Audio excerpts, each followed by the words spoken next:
In this photo project, we're going to continue talking about composition, in this case, about leading lines. The objective of this unit is that you'll be able to explain the compositional technique leading lines, how to use it in your own photographs. You'll also understand the term focal point, what that means, and create a photo project that incorporates those leading lines and focal point ideas. So what is a focal point? A focal point is the area of the composition to which the viewer's eyes is naturally drawn. So when you look at a photograph and you immediately know exactly what it's about, that means it has a strong focal point. When I look at this photo, I see that the figure is the focal point, even though there's actually kind of a lot going on in this photograph. But the leading lines along the bottom edge of the subway and the top edge, and also the lines on the concrete, lead us all to that figure, which is that focal point. And photographers oftentimes use leading lines to draw attention to that focal point. Here's an example. The lines may be formed by many things, such as architecture or nature.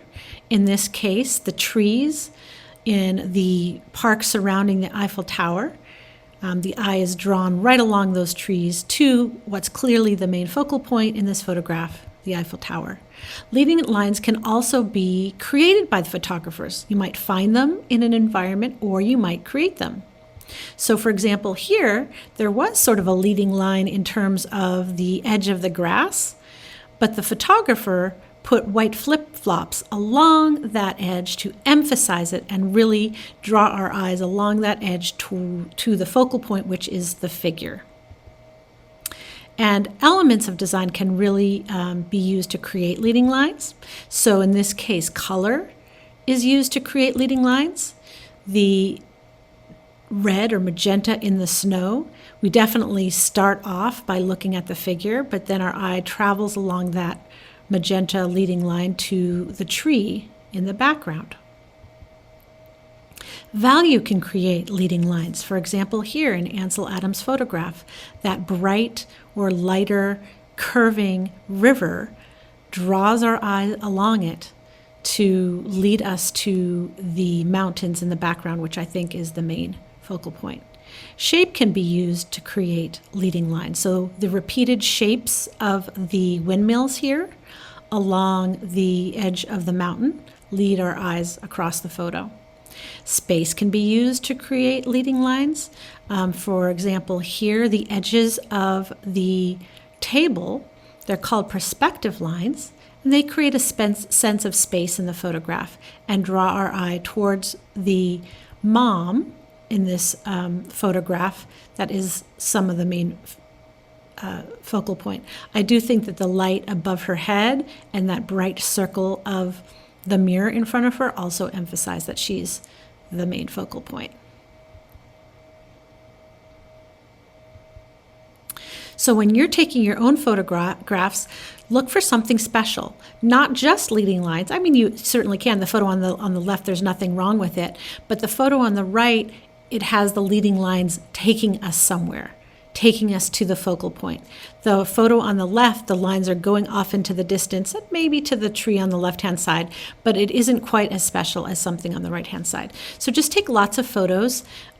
Take photos maybe on your walk to and from school, or walk around your neighborhood, or maybe you'll go on a hike somewhere, and just take a lot and look for something special. But again, there's nothing wrong with the photo on the left-hand side. But it can be improved by having something interesting to be the focal point.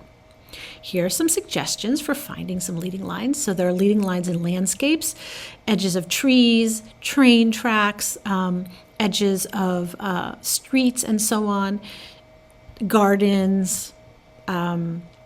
If you live anywhere near any farms, oftentimes vegetables are grown in rows, so that's a possibility. Architecture creates a lot of leading lines, even just around the school, the edges of the hallway, the edges of the buildings can have wonderful leading lines. But again, look for something a little special, like the timing was really great in the photo on the left with the bird adding to that focal point. And on the right-hand side, they played around with color, making the poster stay in color and the rest black and white to add a little something special to it. You can also set up your own still life, arrange objects in a row and experiment with that. If you have some makeup maybe, or just look for objects around your house, around your yard, and you can set up objects in a row and create a interesting leading line photo. So here's your assignment.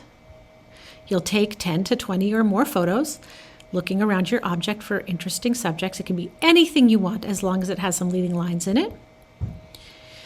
Then you're going to evaluate your photos carefully. Look through all the photos you've taken. Choose the one with the strongest composition that clearly meets the project criteria. And then you'll edit that best photo. So now at this point in the school year, you've done some Photoshop tutorials. You know how to adjust contrast. You know how to change levels. You know how to crop. And you might even know some special effects. So adjust your photo as you would like to make it look at its best before turning it in. All right, I hope you have some fun. Here are some extra examples if you would like, or you can stop this video and move on. Here, the pier is an interesting leading line, a river's edge, grooves in the rocks, tractor going along towards a tree, some straws, dice lined up in a row, the lines on the dock, leaves in a set-up forest scene, and the tree along the road.